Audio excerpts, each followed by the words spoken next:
No belo salão, ornamentado por rosas brancas, os aprendizes aspiravam o aroma sutil do ambiente, enquanto Belarmino aguardava a resposta da venerável irmã. Mas como assim, Belarmino? Não vê estas flores? Como então não é possível? E por que não se cultivariam flores no além-túmulo, se é aqui e não nos mundos materiais que existe o verdadeiro padrão da vida?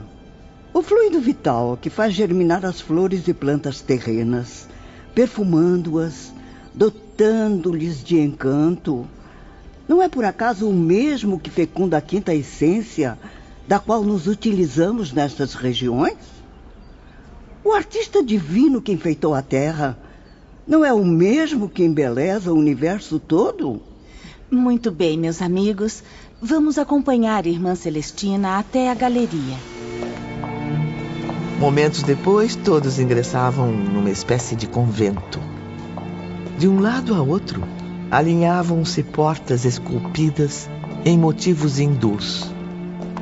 Por aqui, meus irmãos, podem entrar, as portas estão abertas. Mas que belos dormitórios! E como são extensos! Quando chega a época de o espírito asilado retornar ao aprendizado carnal, ele se apresenta ao departamento de reencarnação, acompanhado de seus mentores. De lá, será encaminhado a esta seção e aqui passará a residir como interno.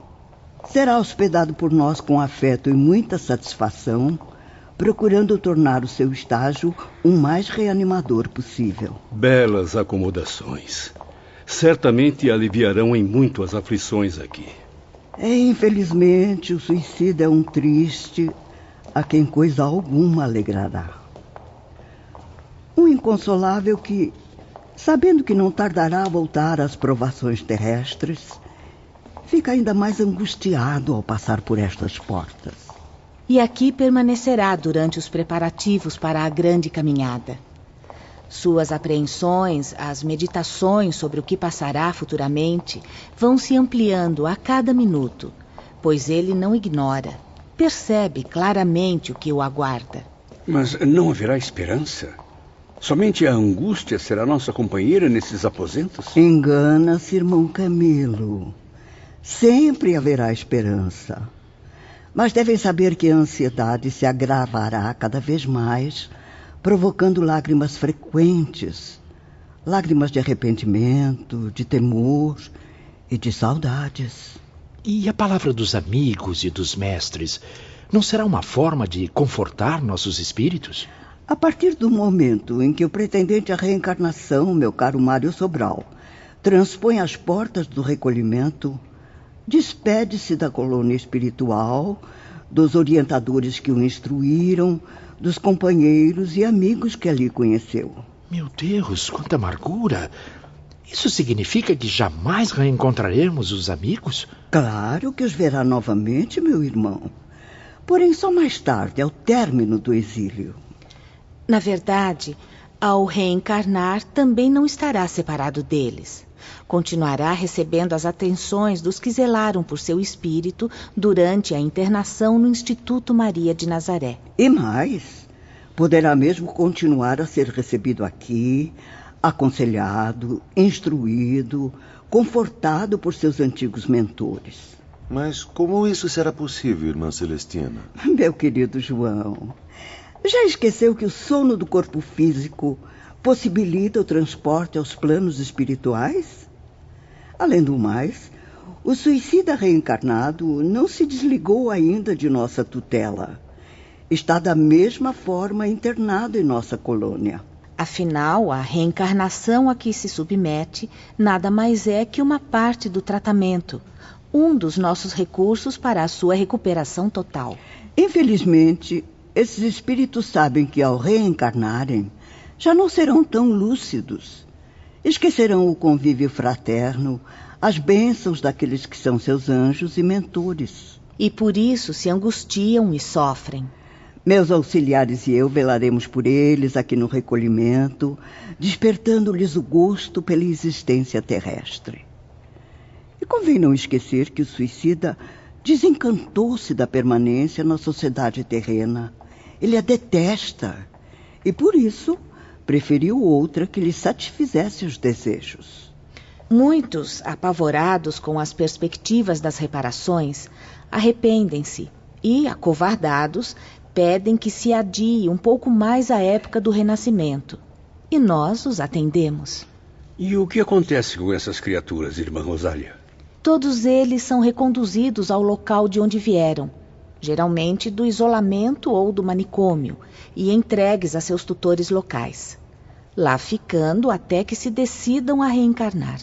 Entretanto, Camilo, os que se alojam aqui não permanecem inativos, à espera de quem lhes prepare o futuro na Terra. Trabalham com seus instrutores nos preparativos para o próprio renascimento. De que consiste esse trabalho? Podem nos oferecer uma prévia? Deverão colaborar numa exaustiva tarefa, meu irmão. A das pesquisas para a escolha dos próprios pais, os genitores convenientes aos testemunhos que deverão apresentar perante as leis infringidas. No entanto, os suicidas geralmente não reencarnam no seio dos entes queridos, e sim fora dele. Seu trabalho nesta sessão também é estudar a programação de suas atividades terrenas, aprendendo, numa espécie de aula prática, a desenvolvê-las, realizá-las, levá-las à finalidade do progresso. O doutor de Canalejas disse-nos que viajaríamos à Terra. Os internos do recolhimento também terão essa permissão? Sim, irmão Belarmino. Nossos asilados viajam frequentemente à Terra, onde permanecem por longos períodos. Seus generosos protetores os acompanham sempre, procurando adaptá-los aos novos hábitos. Desse modo, eles mesmos devem conformar-se com a situação antes mesmo do ingresso no corpo carnal. Certamente, depois disso, creio que retorne a este departamento para os últimos preparativos. Não é assim tão simples, meu filho. Depois de realizarem as pesquisas e haverem escolhido o meio familiar em que viverão, permanecerão ainda um bom tempo em torno dos futuros pais. Deverão se harmonizar com os novos pais na Terra, conhecê-los melhor, adaptarem-se aos seus modos. Principalmente, meus caros, se o renascimento ocorrer no meio hostil, onde existirão apenas inimigos de existências passadas, espíritos estranhos, indiferentes às desgraças dos reencarnantes. Quer dizer, minha irmã, que essas pesquisas a que se refere... Sim, tem por objetivo a procura de uma família, de um ambiente, de pais caridosos o bastante para concordarem em receber um rebento estranho que lhes será motivo de constantes preocupações. Existem mesmo casos dolorosos, difíceis de serem resolvidos, meus amigos. Bem lembrado, Rosália. É quando infelizes, como aqueles do manicômio, ficam detidos aqui no recolhimento, esperando pela escolha de seus novos pais. Como sabem, meus irmãos, o estado dessas criaturas é tão precário que para o renascimento só lhes será possível um corpo carnal desfalecido por doenças incuráveis na Terra. Constituindo uma provação angustiante para os pais que o receberem. Então, os mentores deles estabelecem aqueles aptos a se tornarem seus genitores. E que possuam débitos graves a solver perante a justiça divina. Tratados comoventes, acordos supremos. Que tipo de acordo, nobre irmã? Que concordem em receber em seu seio aqueles seres infelizes como filhos e os amparem na via crucis da expiação, pois eles necessitam da reencarnação para progredirem. Que pratiquem, pelo amor do divino Mestre Jesus, tão sagrada caridade, porque a suprema lei do amor ao próximo lhes conferirá o mérito da boa obra, favorecendo-os com oportunidades para a evolução. Que consintam em se tornar temporariamente agentes da Legião de Maria, acolhendo em seu lar os filhos amargurados pelo passado pecaminoso. Pois a caridade cobre uma multidão de pecados, conforme ensinou o apóstolo Pedro. E eles, os pais, que também faliram diante da supremacia da lei divina, praticariam o bem, servindo aos planos sagrados do Criador. E qual a reação desses casais? Todos aceitam de bom grado essa árdua missão? Nem todos. Alguns rejeitam a tarefa, preferindo reparar as próprias faltas até o último centavo a contribuir com sua caridade para o progresso desses infelizes espíritos suicidas. Ora, mas faz sentido. Afinal, não são obrigados a isso por lei. Ou são? É verdade, Sr. Bellarmino. Não se sentem obrigados por lei. Preferem o peso das próprias provações ao lado dos filhos sadios e graciosos, em vez de suavizar as penas sob a condição de se prestarem à paternidade de doentes graves desde o nascimento, a qual só lhes trariam sofrimento. E como reencarnarão esses pobres companheiros de desgraça, ó Deus do céu? Como nós então reencarnaremos? Nós a quem faltará tudo, até mesmo pais. Obterão novas informações na sessão de pesquisas, caros irmãos. Agora, convém visitarmos essas dependências que os abrigarão um dia ao iniciarem as jornadas reparadoras de uma nova vida. O recolhimento era como um enorme internato, compondo-se de 4 andares bem diferentes. A generosa irmã Celestina percorreu a todos, seguida com atenção por Rosália e os suicidas aprendizes. No primeiro andar, reúnem-se espíritos provenientes de regiões menos infelizes da colônia, os internos e aprendizes já iniciados na espiritualidade. No segundo, permanecem os pacientes do hospital que preferiram reencarnação imediata, assim como os do isolamento. O terceiro abriga os prisioneiros da torre e o quarto é reservado aos do manicômio. Percebo que aqui também não se misturam homens e mulheres. Exatamente, irmão Camilo. Os elementos femininos permanecem num prédio idêntico, porém numa povoação vizinha à nossa. Perdoem-me, irmãs, mas como fazem para não haver equívocos, isto é, para que as famílias dos reencarnantes não venham a ser trocadas? Boa pergunta, Camilo. A organização aqui é muito rigorosa. Registramos o reencarnante e tudo em torno dele ficará exemplarmente arquivado. Seu nome, o local onde renascerá, a data do nascimento, os nomes dos pais, o período que deverá permanecer na Terra. Nossa preocupação aqui é constante para que vejamos os internos vitoriosos em sua missão terrena. Na verdade, o recolhimento é também um ponto de retorno, para onde virão todos até que se terminem os preparativos e para onde gravitarão mais tarde ao extinguir sua existência carnal. E os preparativos costumam ser muito demorados? Sim, frequentemente se estendem por algum tempo, meu amigo Mário Sobral. Excetuando-se os internos do manicômio, cujas providências para o retorno à Terra são breves, resumindo-se quase que exclusivamente aos trabalhos de pesquisas. Uma vez concluídos os exercícios, é a vez das realizações. Durante essas fases, a nossa chefia transmite ordens à direção do laboratório de restringimento. O objetivo é iniciar a operação magnética necessária ao renascimento, assim como a respectiva atração para o feto, cujos elementos biológicos já se encontrarão em desenvolvimento no óvulo fecundado. No santuário do ventre materno, que será nada mais que o prosseguimento do mesmo laboratório como uma dependência temporária ou de emergência do Departamento de Reencarnação. Aí convém lembrar que nossos técnicos e guias continuam a acompanhar todo o processo, pois o reencarnante vai modelando o corpo à medida que se adianta o fenômeno da gestação. Existirá um molde ideal para definir a forma desse feto, irmãs? Isto é, um padrão pré-definido?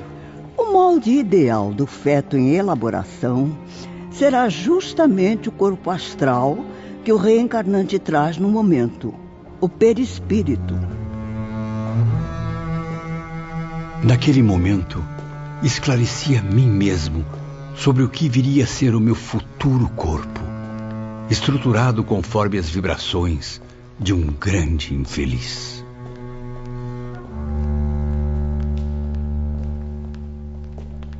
Momentos depois... Laboratório de restringimento.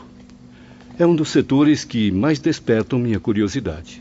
Infelizmente, Sr. Bellarmino, não é permitida a entrada de aprendizes nesse laboratório. Nem poderemos visitar os gabinetes de análises? Não.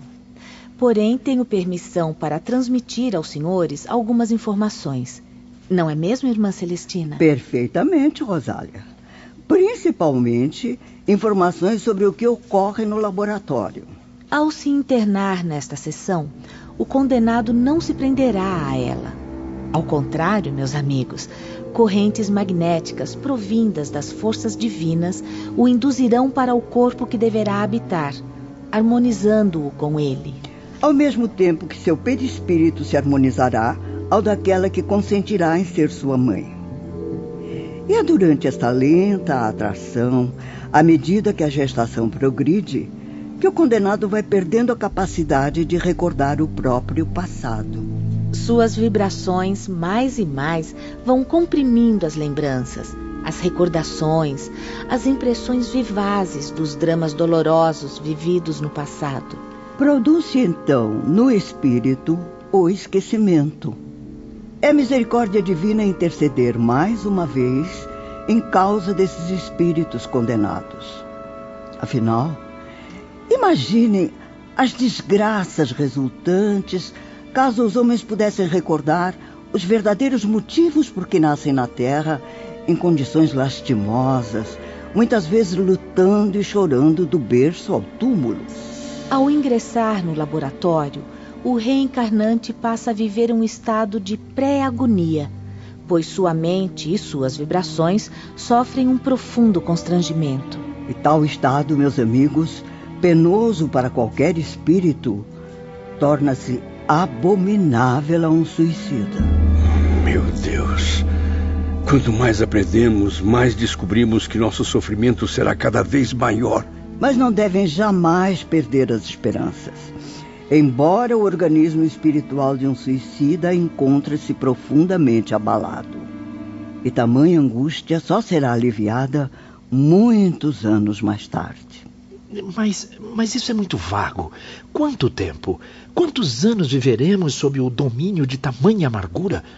O alívio só virá, Mário, quando ocorrer o desenlace natural das forças magnéticas que prendem o espírito ao novo corpo, ao qual ele estará ligado desde a intervenção no laboratório aqui no mundo espiritual. Mas durante todo esse tempo, só haverá dificuldades?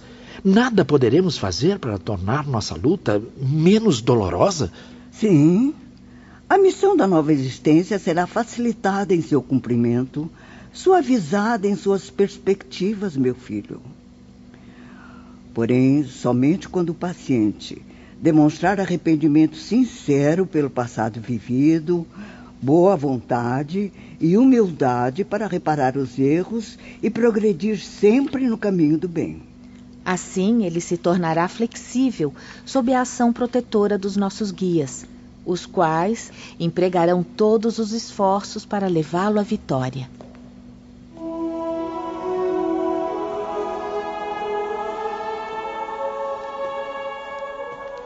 Passando por todas as dependências, os aprendizes chegaram aos recintos reservados à programação de recapitulações. Ao entrarem no confortável edifício, foram colhidos por uma agradável surpresa. Eram senhoras, Ivone. Algumas jovens, até mesmo moças que mal saíram da infância. Outras já em plena maturidade, além de anciãs veneráveis, ativas, lúcidas, perfeitamente capazes do alto desempenho que lhes era confiado. Como podem notar, a equipe de funcionários é composta de mulheres. Qual a função delas, irmã Celestina? Consultam as notas que chegam dos gabinetes de análises e as ordens do templo. Além disso, planejam com sabedoria o esquema da existência de cada interno que retornará à Terra. E quem são aqueles senhores hindus que as acompanham? São os seus diretores, sábios iniciados e guias missionários. Não pude conter minha curiosidade. Ao lado de Rosália, aproximei-me de um dos técnicos diante de um exemplar dos mesmos esquemas. Era um verdadeiro resumo de salvação que, ao ser observado, faria do pecador o homem ideal, convertido à sublime ciência do dever. Boa tarde, meu amigo. Pelo semblante, traz alguma dúvida em mente. Estou certo? Tem razão. Algo me intriga. Todos nós suicidas, uma vez reencarnados, seremos capazes de respeitar perfeitamente essa programação? Se tudo quanto aí fica se deriva de uma causa, meu amigo, é evidente que ela deva ser corrigida, para que seus efeitos se harmonizem com a lei da criação. Se existe uma programação a ser respeitada, é porque a Justiça Suprema pôde ditá-la, e por isso será respeitada, apesar de quaisquer conveniências ou sacrifícios.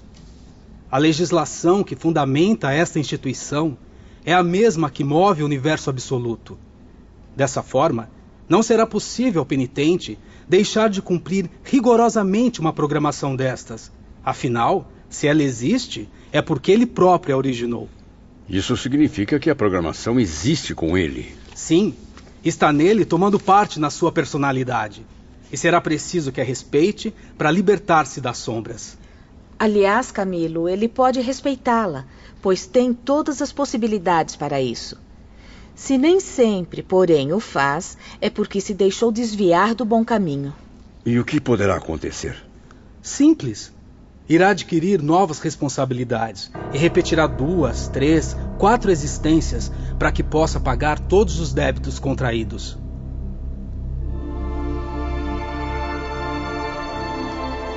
Após despedirem-se da amável irmã Celestina, Camilo e seus companheiros dirigiram-se para a seção de pesquisas.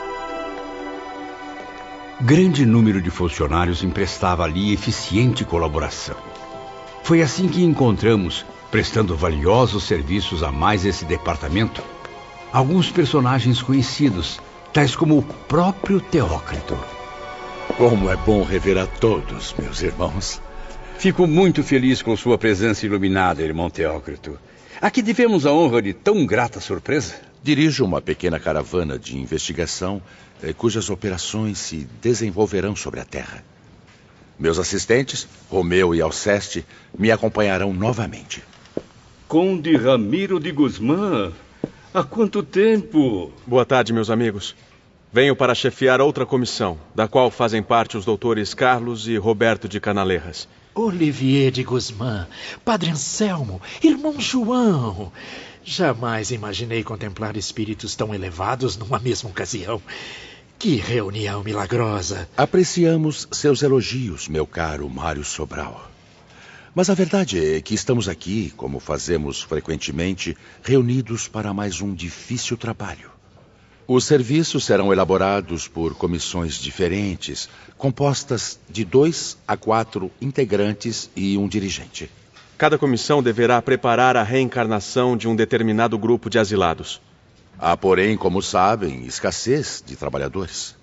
Por isso, Mário, como vê, não se trata de milagre, mas trabalho. Muito trabalho. Reconhecíamos a benevolência daqueles servos de Jesus e ficávamos admirados com o fato de merecermos da parte deles tantas demonstrações de fraternidade. Como já disse, segundo o que venho observando, os amigos têm aproveitado bastante as instruções recebidas. Estou informado do seu interesse por tudo e isso me causa excelente impressão. Graças a Deus. É muito gratificante ouvir isso do senhor, irmão Teócrito. Acreditem, a dedicação de vocês certamente causará mudanças compensadoras em seus destinos. Mas, antes de tudo, porém, eu gostaria de saber o que concluíram até agora. Deduzimos que, se nos fosse possível conhecer essas coisas quando éramos espíritos encarnados, provavelmente teríamos evitado o suicídio. Não concordam comigo, meus caros? Plenamente, professor Bellarmino. Quanto a mim, particularmente, entendo que serei forte para as consequências que terei de enfrentar. até cobrir os déficits que desonram minha consciência. Ah, caro irmão Teócrito, mesmo sofrendo muito, sinto-me agora um outro homem, outro espírito. Acenderam-se em mim fachos de esperança infinita, que me fortalecem e reanimam poderosamente, induzindo-me a partir em busca do futuro, seja qual for. Agora, tenho certeza de que sou o que sou, que vivo convencendo-me de que meus afetos mais sagrados, meus ideais, os esforços para enriquecer meu intelecto e minha moral jamais se perderão. Nada será destruído com a morte, julgada por mim no passado o ponto final de tudo que existe. Estou certo de que a eternidade é a minha herança, a qual me garante direitos legítimos. Afinal, sou filho de Deus. Progredirei incessantemente, enriquecendo minhas virtudes com atributos que me levarão a atingir planos magníficos da espiritualidade. Será este propósito que fará escurecer sacrifícios e lágrimas, aliviar cansaços, eliminar todas as consequências do passado. E assim, me ocuparei somente da conquista do futuro. Sim, ainda que tenha de galgar calvários dolorosos, pois jamais, como homem, imaginei tornar-me herói de uma epopeia tão grandiosa. Que assim seja, Belarmino. Que assim seja.